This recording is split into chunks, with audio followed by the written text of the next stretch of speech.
Hello, everybody. Welcome to the Collective Impact Forum's May virtual coffee. I am Jennifer Juster, Director of the Collective Impact Forum, and we are delighted to have you here with us today. If you're in Pacific time zone like me, I should probably say welcome to a virtual brown bag lunch as well. Thanks so much for joining us. Before we dive into our conversation with our guest, I'm going to spend a few minutes just orienting you to the logistics of the session. Today's conversation will run for 60 minutes. We'll spend roughly the first half of our time together with me chatting with Paul with a few questions that I have, and then we're going to turn to you all for additional questions. And we really want to hear from you, so please keep close to your computer, and there is a chat box on the screen that you will see where you can submit questions. My colleague Robert Albright is joining us as well, and he will be curating those questions and asking them of Paul during the second half of our time together. One more housekeeping note, we will be making a recording of the chat available to everybody afterwards in case you'd like to share it with any colleagues who couldn't join us today. So as a reminder, to join the conversation, you can use the Q&A box on the right side of your screen. As always, also feel free to tweet. Hashtags are on the screen. And if you have any questions that are more in technical nature, you can email info@collectiveimpactforum.org, and our colleague Tracy will help you out. So without further ado, I'm actually going to turn it over to Robert to do a little poll so we get a sense of who's on the line with us today. Great. Thanks, Jen. I'm going to launch the poll. This is the question that we want to hear from you all. What role do you play in your collective impact initiative? It's actually going to be a two-part poll, and I'm going to launch the first part right now. You can select more than one option, so I'm going to pause for a moment while you all select your roles. It could be more than one role that you play. This is, again, the first part of a two-part poll. So I see some responses already coming in. I'll just pause for maybe 10 or 15 seconds and let you all finish this first part of the poll.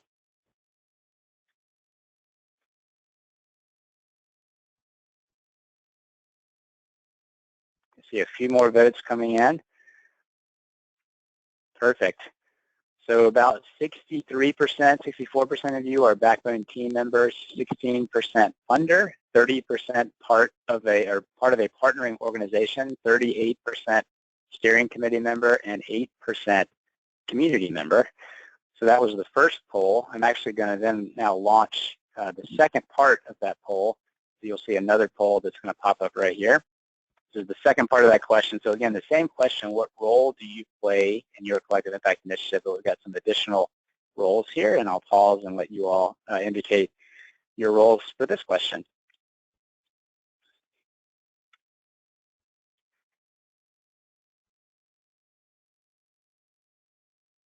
Great. A good number of you have already voted. Thanks for doing that. We'll just take another 5 or 10 seconds, and then I'll close out this poll.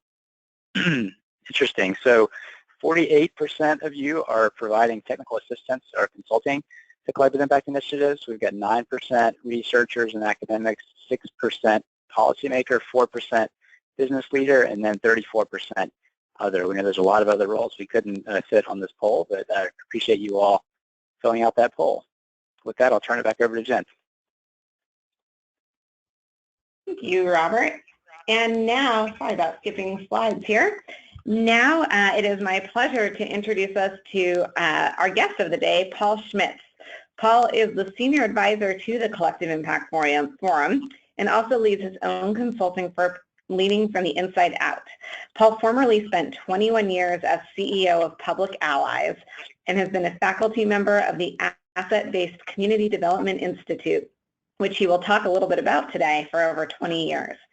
Paul writes, speaks, and facilitates trainings often about collective impact with a focus on leadership, culture, community engagement, and racial equity.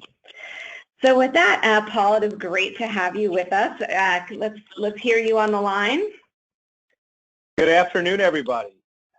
I'm drinking Milwaukee's Colectivo Mexican Kulak tea coffee, so I'm made sure I had my coffee before we started. It's not virtual. Maybe for you it is. Perfect. So Paul, I think a great place to start would be to have you tell us a little bit about the background of the Community Engagement Toolkit, which many folks on the line have seen that you recently published. Great. So, as Jeffrey said, I spend most of my time visiting. I've certainly consulted with several collective impact efforts, and I spend a lot of time traveling and visiting them to do training and speaking. And what I noticed was lots of folks were hitting walls around community engagement. In many cases, it was an afterthought, I would say in most, where after people had gotten started and been moving their process, they had at some point realized that they had never really engaged community or engaged it very lightly, and were trying to fix that partway through the process. On the other hand, there were people who did it, but did it kind of ham-handedly. And so what I was trying to do was think about, as I worked with various groups, how do you on the front end really plan rigorously for a robust community engagement effort? And that's what I tried to do is basing this on work I've done through the Asset-Based Community Development Institute, through my time at Public Allies, through some clients I worked with, and there were about, before I released this last month, about 24 groups had used it, and so it definitely went through several iterations as I used it with groups and learned, but try to figure out, what if someone did a comprehensive plan would they put in place to really have a robust community engagement initiative? And that's what this effort is meant to do, and that I hope people will benefit from using.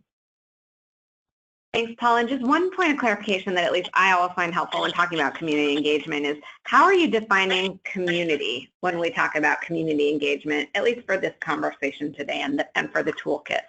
Yeah. So when I talk about community engagement in this respect, what I mean is those who will, the beneficiaries of the work that we're doing, their families, friends, and neighbors.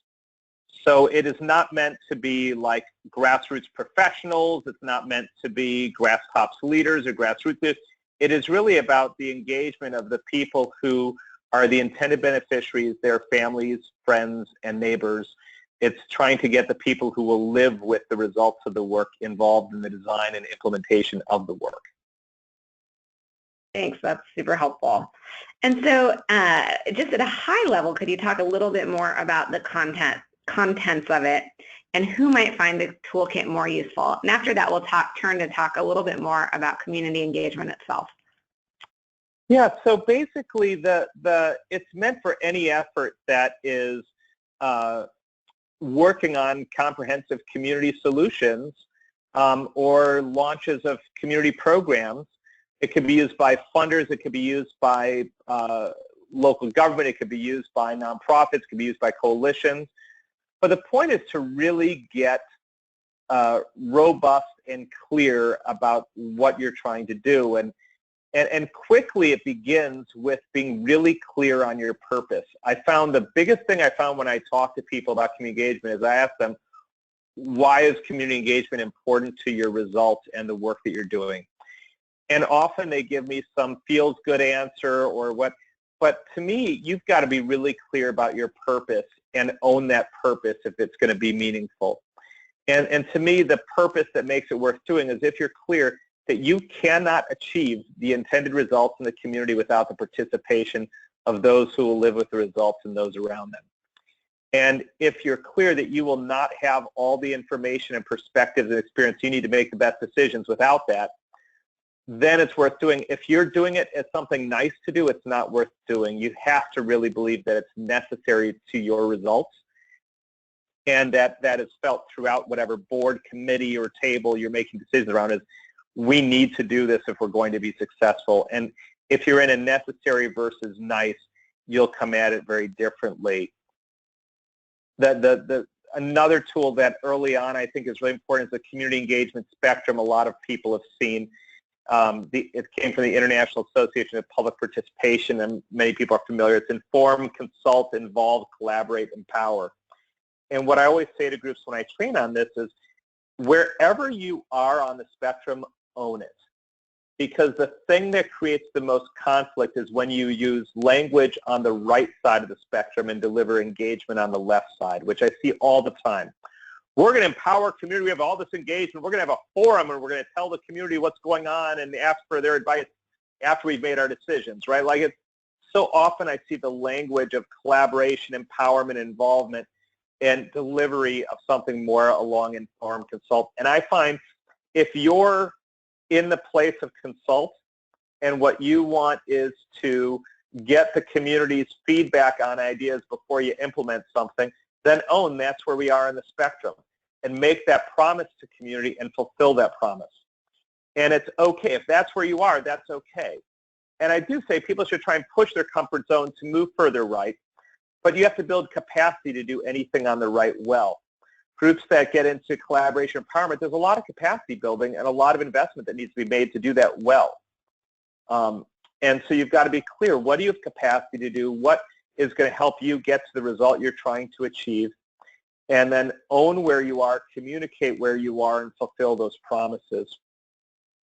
The other tools run through everything from a primer on asset-based community development and the idea of really putting residents in the center of the work and recognizing that they're producers of results, not just recipients or advisors of results. So often we only think of community residents as people who can come and give us advice, and we don't think of all the way that residents help each other every day and think of all the assets that are inherent in communities, and we only think of programs as answers and not the people who are there.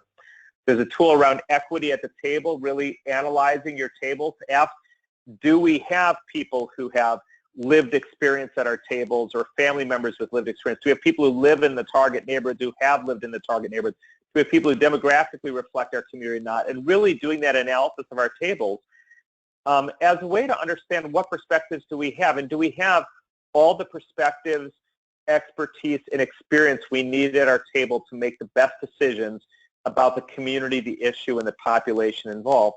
And to do that, we've got to get real about who's at our table. Once we're clear about who is and who is not at our table, brings to the next tool, which is really looking at the issue of how do we test our assumption and bias? How do we understand what perspectives we might be lacking and how we're making sure that we're testing our perspectives to keep us out of groupthink and especially privileged groupthink? Then it gets into assessing audiences and understanding for every audience, intended beneficiaries, their families, their neighbors, faith leaders, grass top influencers, volunteers, thinking of all the different populations, what contributions can they make, why will they care about this thing we're working on, and how will they benefit from participating? And then figuring out your priority audiences, and for each audience that you prioritize, that you want to engage, being clear about why they're a priority, what do they care about, why are they interested in these goals, how have you engaged this group to date, how engaged are they, what do you want them to do, what barriers might they face, and what are the best ways to approach them, and really, again, planning out. There's a tool that's, the 8th one is all tips around clarifying and communicating the purpose so people are clear why they're there, meeting people where they are in terms of how you organize the meetings and the work to accommodate people, orienting and preparing community members for success, making sure you're doing all the things necessary that they walk in the room without having their power immediately diminished because they don't know the jargon, they don't know the people, they don't know the dynamics, they don't know the decisions made to date. Acknowledging and mitigating power differentials is important. Facilitating inclusively, making sure that you're making room for those who might be quieter and those who are newer. And allowing for some steam to blow. And this is actually an important tip because what I found is that people who have not been invited to tables before, the first time they come to tables, they usually don't come happy. And the question is, how do you just acknowledge and allow some steam to blow and recognize that that's part of the trust building, is allowing people to kind of raise concerns and feelings from the past that might need to be voiced to move forward, and not freaking out at that and thinking it's something to repair but something to engage. The 9th tool is about figuring out who are the partners locally that can connect you to people rather than bringing in people from outside. The 10th is about recognizing that this work takes patient urgency and that you probably have to slow some things down and stop some things to do this well.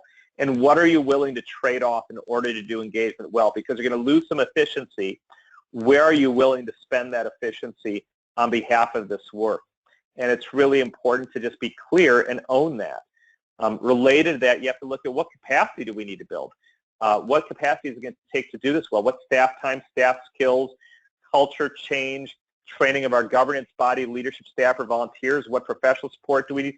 What capacity do we need to build in order to carry this out? And finally, it's change management. How do we manage change to this process for the people involved? So those are the tools in summary, yeah, and in brief.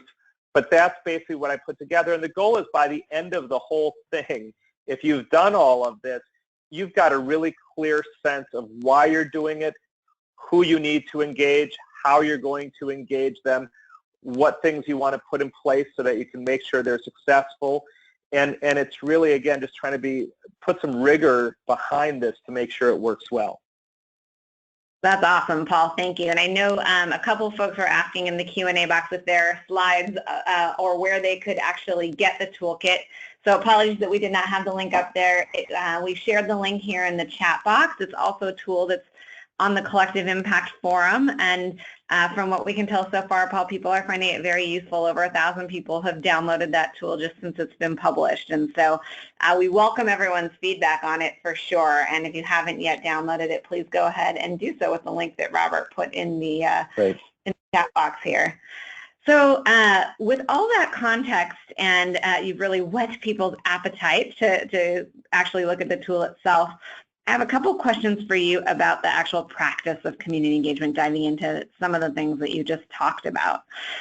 So I think a good place to start is asking, how does someone get those first few core community leaders involved so that others in the community could feel more comfortable to come on board if it's not a community or a process where community has historically been really actively engaged?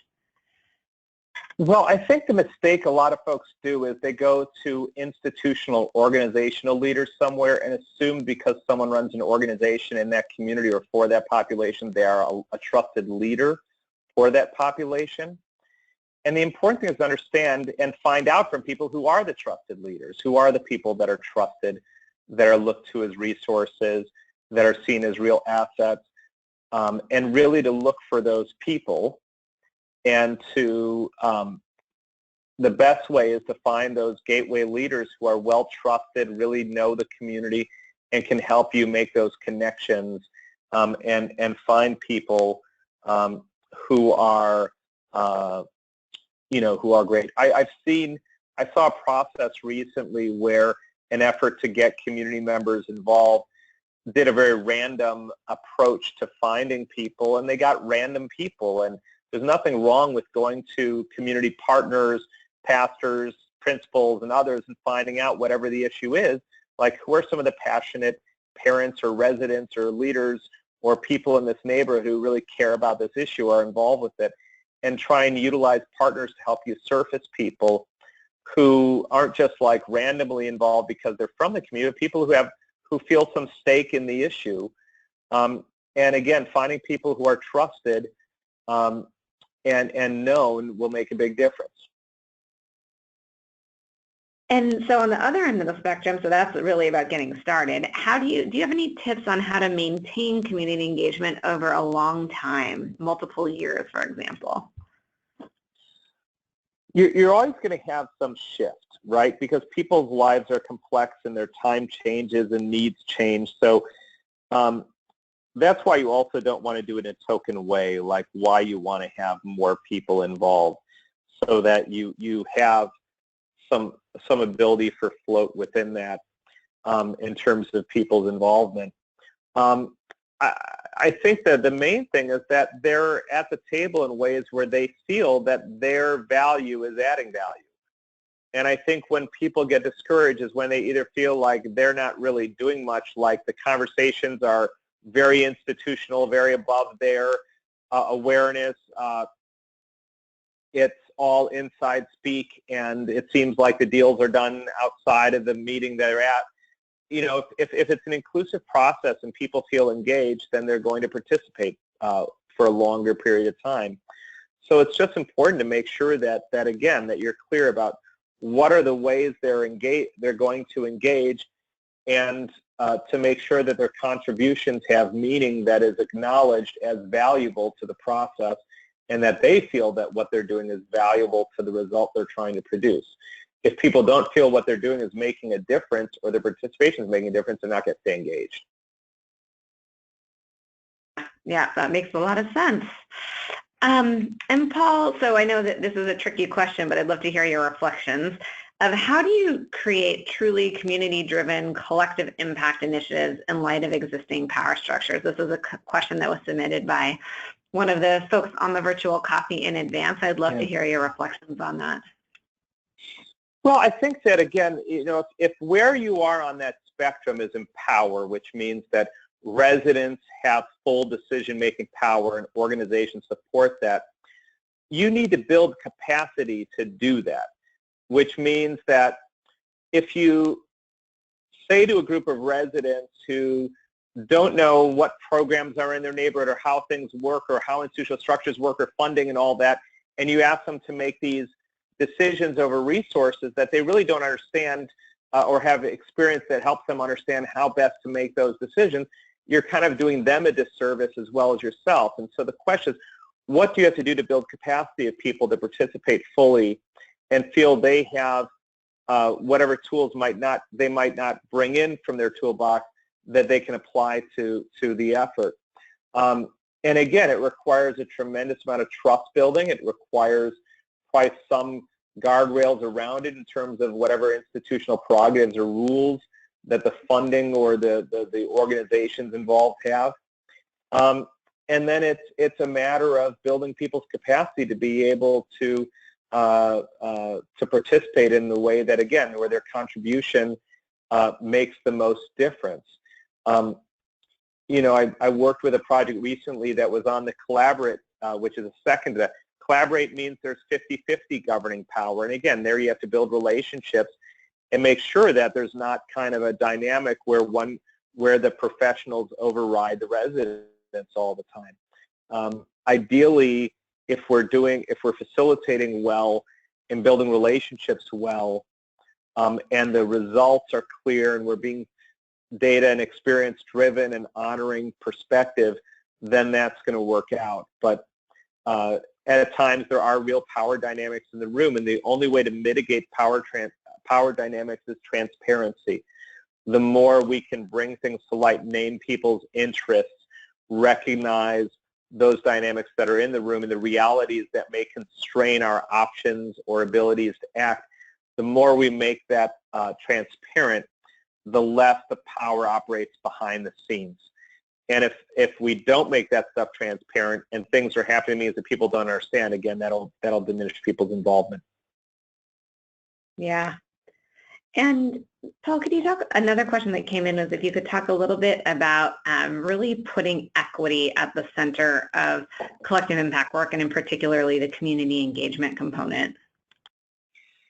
Yeah, and there's a lot of pieces of that, right? And I always think of equity as an upstream and downstream issue. And I feel like we've gotten better at talking about downstream, which is disaggregating data, looking at differential impact, looking at how we might have to use different strategies and tactics with different populations to get to the same result. But I think the upstream is really important too, which again, community engagement helps correct for, which is who's at the table making decisions? How much do we reflect and represent the community, the population, the issue we're working on? Do we have lived experience? Do we represent and reflect? Do any of us live, or have we lived, or do we have family members who live in the areas we're trying to address? How much personal stake do we have in the game? And so I think that focusing there and understanding and committing to correct equities upstream will help us make better decisions when we look at the data downstream and better understand that. And of course, along with that, we have to understand root causes, and we have to look at history and really understand the dynamics that brought us to where we are, and the historical results and trauma and things like that. So we have to educate ourselves about communities. We have to do the work downstream, but again, if we do the work upstream, the rest of it should follow pretty well if we have a good process. But if the upstream is not reflective, not representative, does not have lived experience, has no connection to the neighborhoods we're working in, we're not going to have the best information and the best perspectives and the best experience and expertise to make good decisions on behalf of a community. And Paul, I've actually heard you sometimes talk about that as we don't only need an equity lens, but we also very much need an equity mirror. So I just will share that because I've heard you use that, and I think that's a really also a good analogy. And I have an article on the Collective Impact Forum website about applying an equity mirror to collective impact that's kind of based on that, which is this notion of how do we stop. Because I went to a lot of conferences where I saw these groups starting to talk about equity, but it's still all white people talking about it. And they were talking about it all in terms of the services, but not in terms of who's making decisions. And that's where we really need to also focus on it. Yeah, thanks, Paul. So I'm going to actually turn it over to Robert to share some additional questions that have come in through the Q&A, and feel free for those of you on the line to put additional questions in. So over to you, Robert. Thanks, Shannon. Thanks to all of you who already asked some great questions. We'll try and get to as many as possible. So Paul, one question that came through was, could you discuss the relationship between authentic engagement and appropriate sharing of resources? This person said too often, a certain amount of money might get funded for a project to quote unquote engage the community, but the community doesn't actually have access to or control of funds that are spent out by the prime grantee. So any thoughts on that? Well, again, I think part of the authentic engagement goes back to clarifying the purpose of your engagement. Why are you doing it? Why do you think it's important to your results? And then being clear about where you are on the spectrum with all of your institutional prerogatives, et cetera. And I think that, as I said, authentic engagement might be that we're going to consult with community on this. But it might also be that we're going to collaborate. And so I think you just have to be clear where you are. I think, again, the question is how you build relationships and how you share power and give power. As you move to the right on that spectrum, every step is a release of power from institutions to community. And so, and that's exactly what it is. It's each step is letting go of power. So I think that the appropriate resources and all that, I do think that it's important that where we can, we invite residents to participate in decisions within whatever guidelines we have with the funding that we have available. I was talking to a client today who, in a similar way, had some resources to spend, and we talked about, well, there's people at the table who are interested in it, so we said, well, let's just have them identify how they would use the money in a general way and maintain for the staff the ability to decide which organizations might get it, but to have the groups decide what strategies in the short term would you put those resources to that would accelerate our results. So again, I think that, I don't know if I answered it exactly, but I do think that that where we can, making sure that resource decisions are tied to it, it does create more, when all the resource decisions are made outside the table that's deciding the strategies, that's a big issue. And that's why it's also important that we create a process that has rigor in the engagement, but also rigor in the impact strategy, and that they're done together so that hopefully we can influence the funders to follow the lead of the community and show that it's a rigorous process that came up with it. It's not just giving them money and saying, do whatever you want, which is, I always find that so strange when funders will say, or you're saying that, no, we're going to have outcomes, we're going to measure things, we're going to have that all clear. It's just we're going to have a process to figure that out rather than one person in a room figure it out. Right. Thanks, Paul. That makes a lot of sense. So this next question is asking, is there a time or value in having someone from outside the community serve as the convener, facilitator of initial conversation? Sometimes it seems that if one has a perspective or particular position, it might make it difficult for others to accept the quote-unquote neutral environment which is needed to support the dialogue. So talk a little bit about the role of kind of outside versus inside the community facilitators. So, I mean, ideally it's someone inside, because that's sustainable. I think that sometimes neutrality has to be built and trust has to be built that one is neutral. And I'm a big fan of the Annie Casey Foundation's work on result-based leadership and result-based facilitation, which is a practice within that, and the workbooks that Sharebrook Consulting has done on that, and the apps that they've created to help people do that. And a lot of it is looking at how do you really facilitate groups in an effective way, which always means neutral.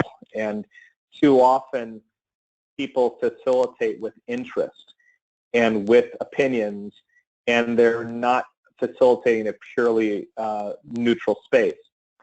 And neutral doesn't mean that you don't move the process forward or tell people they're off message or whatever. Neutral means that you're in open inquiry to work with the group to accomplish its stated results and agreed upon results. And if there are tensions in a community or lack of trust that needs to be built, someone outside might be able to facilitate and support that so that you can get it to a place where people inside feel that way. The other thing is that sometimes what you can do is find two people who kind of are unusual partners to facilitate together, and if they've kind of crossed some bridge, that they can help others cross that bridge. And that's another way to do it, is kind of the uncommon partner method, and use that as a way to get people in. Thanks, Paul. And I got a request. Someone was asking for just a little bit more information on results-based leadership. Can you just repeat that resource and just maybe share another sentence or two about? Yeah, I mean, there's a lot at the Annie Casey Foundation. If you just even Google result-based leadership, and they've worked. There's the result-based accountability strategy method. There's a group called Clear Impact that does that. But the result-based leadership and facilitation, which is a practice of facilitation, there's a group called Sharebrook Consulting. I think it's SHERBROOKE. But again, the Casey Foundation, if you go through their site, I think there's linkages to that work. But it's something they've helped build that I think has been immensely helpful, and I think has done a good job. Within collective impact, you want to have rigor on both sides of the equation, the collective side and the impact side. And I think so often we talk about community engagement, we sacrifice, the people who are really good at community engagement often I found are pretty weak on impact, and the folks who get really focused on data-driven impact are often very weak on engagement. And I think the ideal is to marry the two, is to have a good balance where you're firing on both, and you've got a robust strategy for the collective and a robust strategy for building the impact, and that's the ideal, is to be firing both of those. Got it.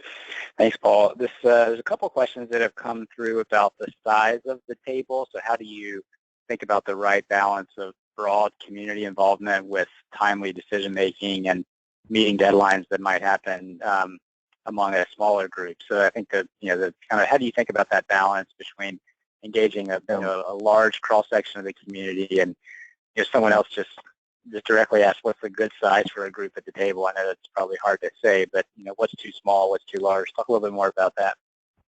Well, since we have 299 attendees, I'll say 299. No, so I always say, one of the things I've advised people, and I just want to be clear, like, I'm always learning this stuff, and I learn it as I go from those I work with, and what I share today must have that caveat that this is all adaptive work and work that's often very custom to a particular community. But I think there's general principles we've been able to pull out and hopefully learn from, but they continue to grow. I think one of the things I advise people often is you can't Noah's Ark every committee. You can't have two of everything and everybody. The question is, do you have generally a mix of people that most people looking at that will feel it's a good representation, reflection of who would be needed to make those decisions? If the intended beneficiaries sat with the table in a fishbowl and watched them work, would they be like, oh, I'm glad these are the people working on this for us? that's a good way to imagine it, is imagine your beneficiaries looking at the table and would they feel like these are the people we trust to make decisions for us. And so you don't have to have two of everything, but you do want to make sure that, again, the table's somewhat balanced and has different perspectives and people, and that most people looking at that could see people they would trust. And that's why, as I said, the uncommon partners is often something, too, is people looking and go, that's weird. I can't believe they're at the table together. That's a great thing, because that means people are thinking, wait, if they're coming together, maybe others can. And so, excuse me, but I think I don't think there's a magic number. I'm definitely more of a fan for smaller versus larger, but you can also create advisory groups. You can create other means of bringing people's involvement around and perspectives to the table. There's a variety of things one can do to bring those perspectives in without creating a table that gets unwieldy and difficult to manage. And again, how you facilitate that and people being clear about how decisions are made and who gets to make decisions all helps that too. Paul, I like your point about thinking about different tables. That makes me think about another recent resource that folks may be interested in is a toolkit for leading working groups, where there is a thread within that toolkit about how you apply an equity lens and how you incorporate those with lived experience in that distributed leadership approach and collective impact. So to your point, it's not necessarily having everyone at every table, but being mindful of that. Jim, were you about to jump in as well? Well, I was just going to say, I don't think, Paul, you gave a number. I'll be so bold as to maybe give a range of something like 15 to 25. I think smaller, it's hard to be too, representative, and larger, to Paul's point, can get really unwieldy. That's totally an observation of the field, not not a prescription. Yeah, I think that's about right. If you're too small, the problem is if you only have 75% attendance at a meeting, you get to a point where you don't even have enough to make a decision. Mm-hmm. And so, somewhere 20-ish is probably about right, in that you rarely get 100% attendance every time, but if you bat about 75% each time, you've got enough people and enough different perspectives that whoever shows up is a pretty good quorum for the community that you're trying to serve and the issue you're working on. Yeah, and very much to Robert's point, I think, I have a steering committee or a leadership table in mind for that, and then having other work groups who are a little bit closer to the action and are where the actual work is happening is another, cascading level of engagement that's incredibly important. Another great place for bringing community members in, not only at the leadership table. So lots of places and you might where create a specific, you might create a specific advisory group too. So you might say, one of the groups I'm a board member of the United Way Milwaukee, which has had a great collective impact for over a decade on teen pregnancy. And when the Latino rates weren't falling as quickly as the African American and white rates, they created a Latino task force. And of course, there were Latinos on the board, there were Latinos involved in leadership roles in it, but they created a task force to help really focus on strategies for that community, right? And so sometimes we can create new bodies or different bodies or task forces or advisory groups to bring other perspective in. That shouldn't be the only way that people from different demographic or neighborhood or other boundaries get involved, but it's just another way that you can kind of bring perspectives in, and without adding 20 more people to the board or whatever. Great example. Paul, have you seen, kind of building on this, there was a question about just specific tactics for, let's say you have a steering committee that's not very well reflective of the diversity of the community, and you do want to convince leadership to include those with lived experience and other voices. Anything you've seen that just tactically can help facilitate that conversation or work to increase, broader perspectives within the leadership? So I think that it usually happens through a couple ways. One is that the group as a whole comes to the conclusion that it can't achieve its results unless we have other perspectives at the table who know the things we don't know. That's one. Two is that there are a couple allies who have positional power who get that and are able to convince the rest of the group to do it.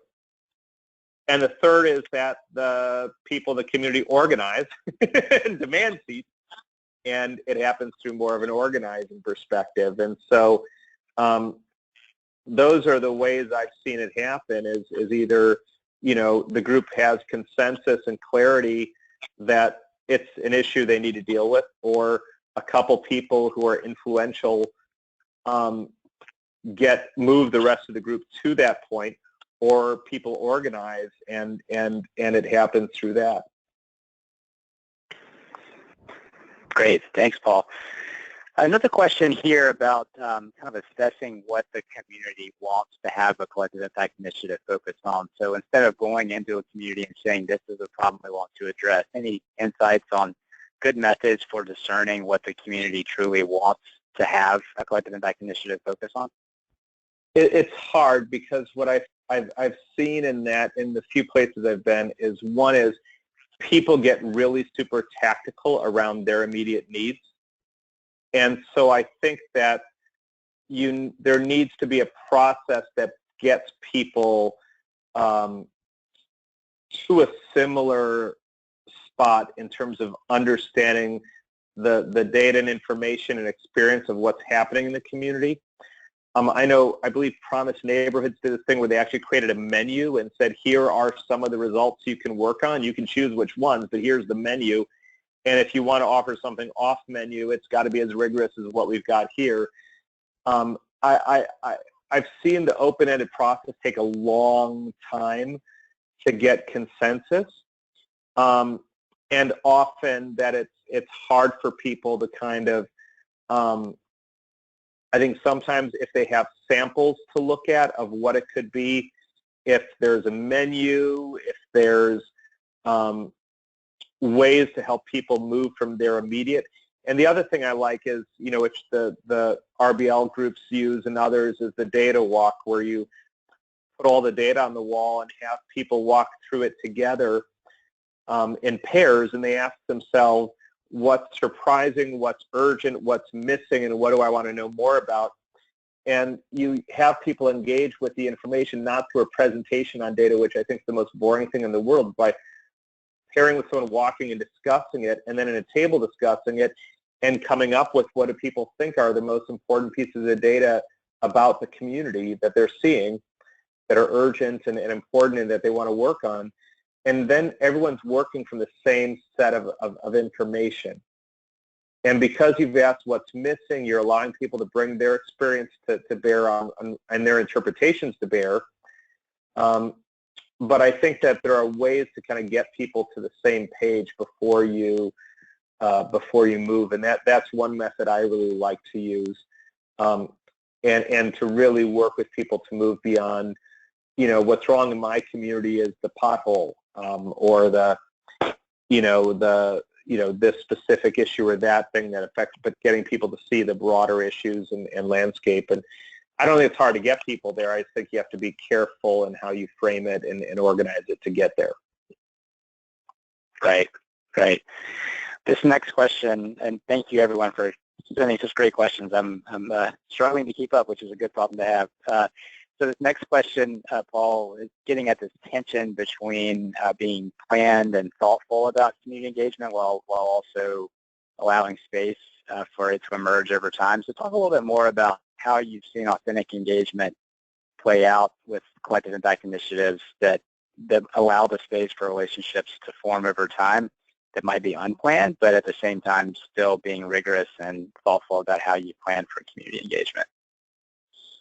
Well, again, the relationship building and the community building isn't in the toolkit. I mean, that's the next part, right? That being planful basically means that you're clear about why you're going to do it and how you're going to approach it. Once you're clear on that, then you can start to move toward the relationship building and the unexpected encounters and the lessons. And of course, it's going to be emergent and it's going to shift and change as you go. That's just natural. And so I think that excuse me, that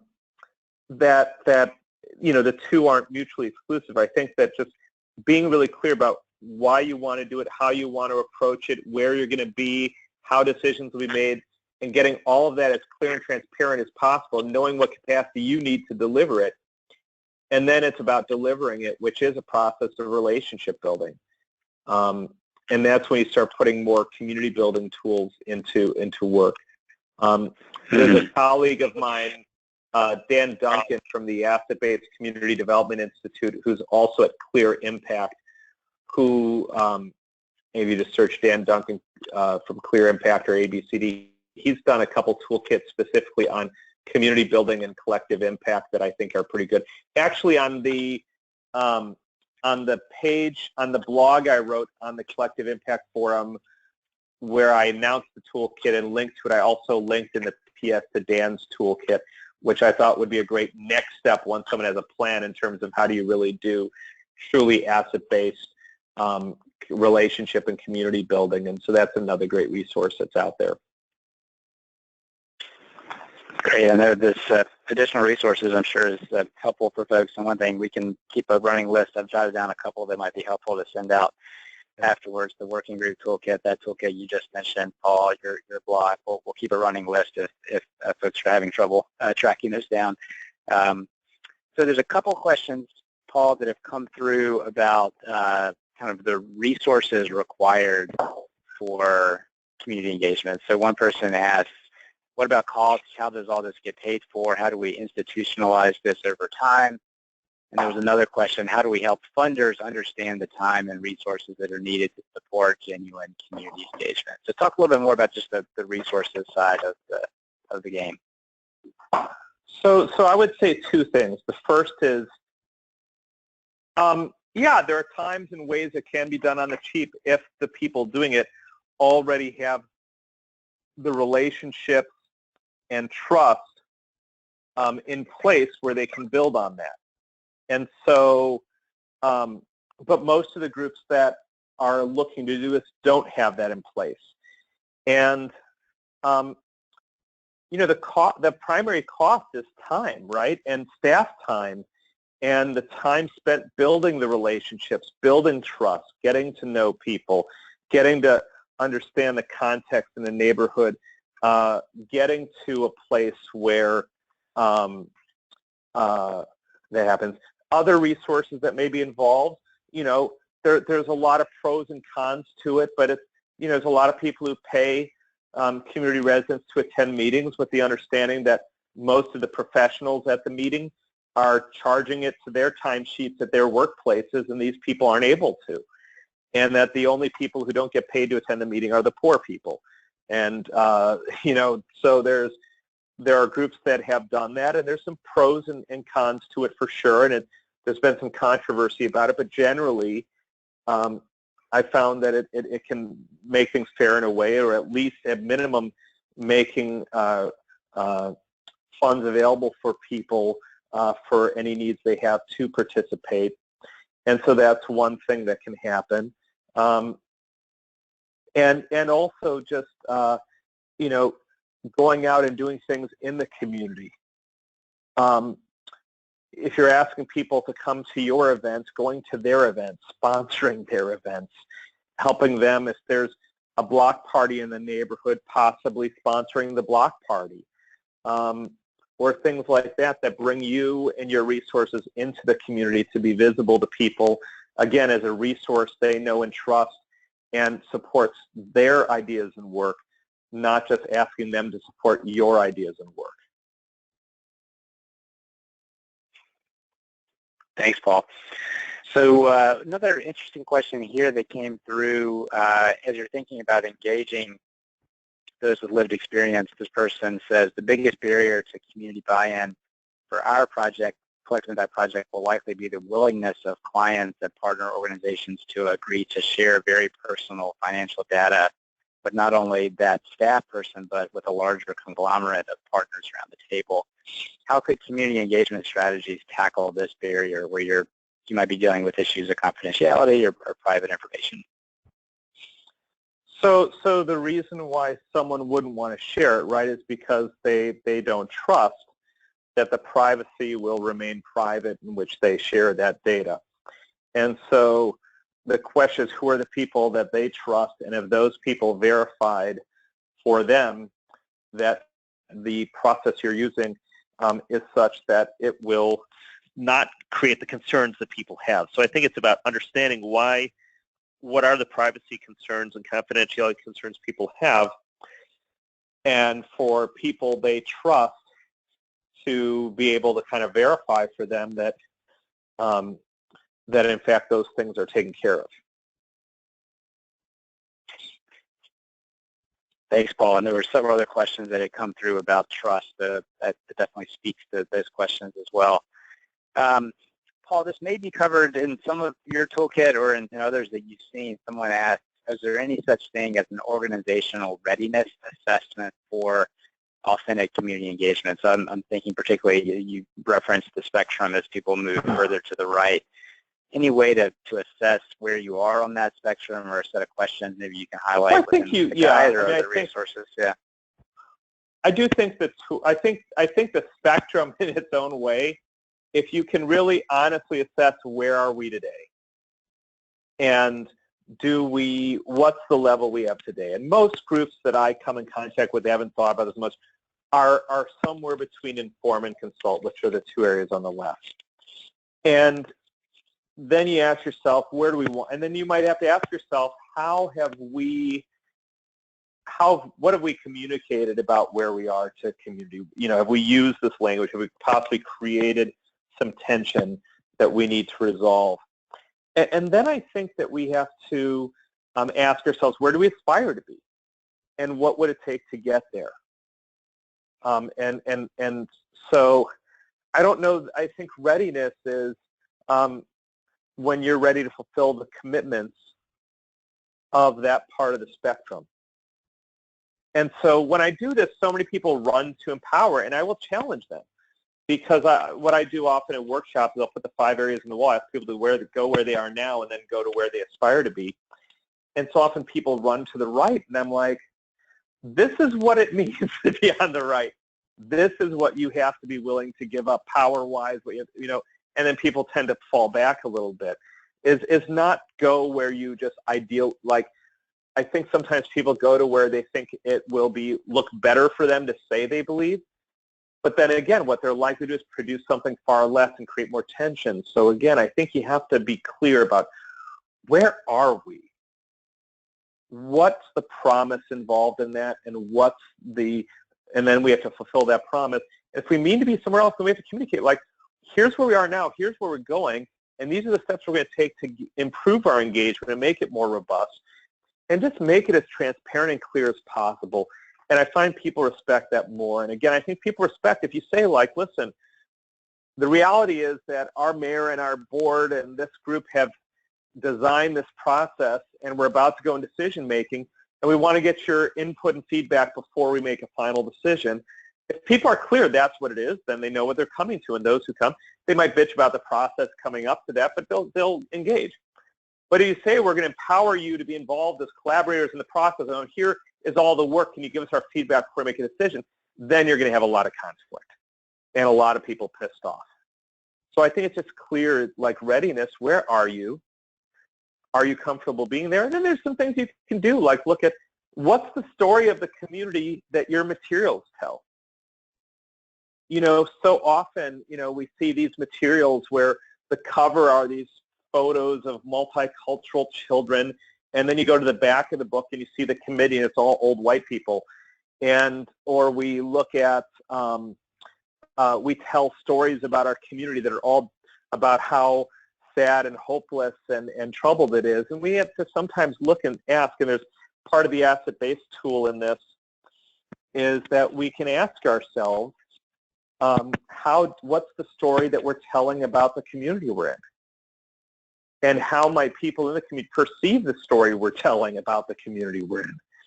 And I think that's another piece of really looking at our readiness, is understanding what might we be doing that might send messages to community that we're not trustworthy, that we don't really want their engagement, that we're telling a story they don't feel about, that isn't the community that they look at, the one that's in our annual report. And so I think that those kinds of things can be helpful to really do that kind of analysis. And Paul, I know we're getting close to the top of the hour, so maybe one or two more questions before I pass it back over to Jen. Building on that comment you just made about being intentional and clear about your intended level of engagement, have you been in situations where there's let's say among a steering committee, there's a wide range of perspectives about what the intent is? And let's say that there's some folks who are struggling to get behind the idea of moving further to the right in terms of being more close to the idea of empowering those in the community. How do you go about building kind of support among leaders and decision makers to adopt a more authentic community engagement strategy? What are some ways that you've found to bring folks along, maybe if there is a disagreement in what the purpose should be? Again, I think that we have to ask ourselves and find examples that demonstrate to date how our lack of engagement have led us to make assumptions or interpret information in ways that has not helped us come up with better strategies and solutions. I always say that one of the reasons why we want to do collective impact is we've come to the conclusion that more and better of the status quo will not produce a different result.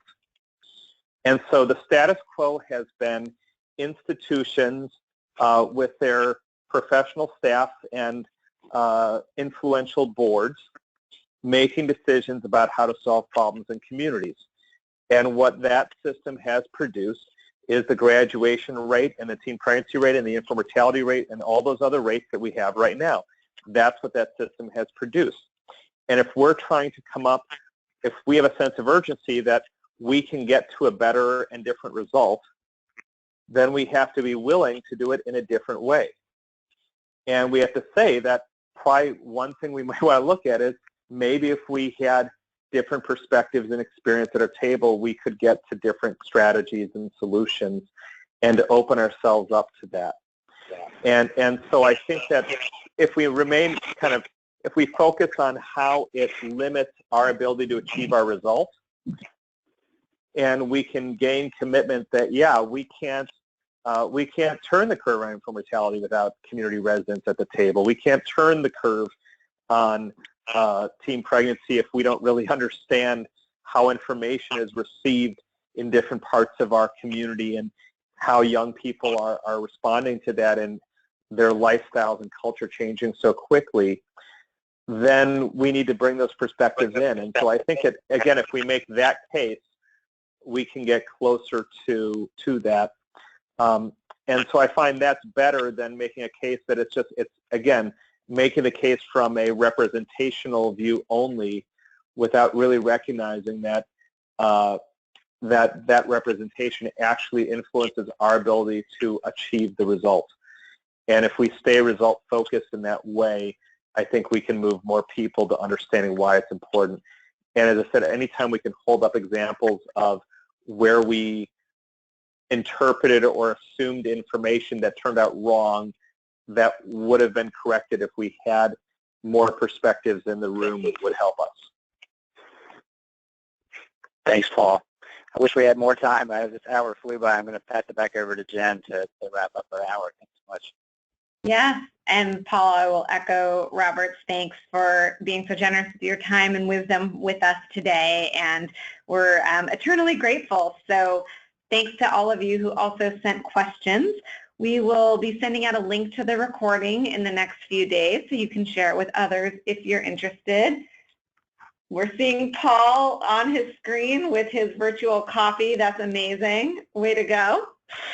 And just so everyone knows, we are also announcing the date for our next virtual coffee on June 6th. The topic will be using data in collective impact. And we look forward to next month's coffee chat and hope you can join us. Thank you, everybody.